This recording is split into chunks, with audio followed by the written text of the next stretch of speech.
9 August গঠনতন্ত্র অনুযায়ী lawfully আমরা কাউন্সিল করেছি এবং সারা দেশে কাউন্সিলর এসে পূর্বের কমিটি বাতিল করে নিয়ম অনুযায়ী বিলুপ্ত করে নতুন একটা পূর্ণাঙ্গ কমিটি করেছেন। যে কমিটির চেয়ারম্যান মহাসচিব আপনাদের সামনে উপস্থিত আছেন। সেই কমিটি করার পরে আগের কমিটি বিলুপ্ত।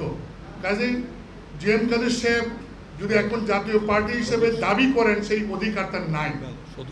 তিনি এমনি জাতীয় পার্টির সদস্য, কিন্তু চেয়ারম্যান নাই বা তার দলের যিনি মহাসচিব দাবি করবেন তাদের কোনো আইনের ভাষায় লুক স্ট্যান্ডি নাই, অর্থাৎ তাদের এই দাবির পক্ষে কোনো যুক্তি নাই।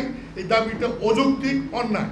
এবং আমরা আপনাদের মাধ্যমে এই আশা করব যে জিএম কাদের সাহেব যেহেতু শিক্ষিত মানুষ, তিনি জানেন যে আমরা কাউন্সিল করেছি, সারা দেশে কাউন্সিলর এসে সেখানে একটা নতুন কমিটি করেছে, আগে কমিটি বিলুপ্ত হয়েছে, তাই তিনি জাতীয় পার্টির চেয়ারম্যান হিসাবে এবং তিনি এটার দাবি করবেন না এবং তিনি এক জাতীয় পার্টির সদস্য, তাকে আহ্বান করবো আমাদের সঙ্গে মিলেমিশে কাজ করার জন্য।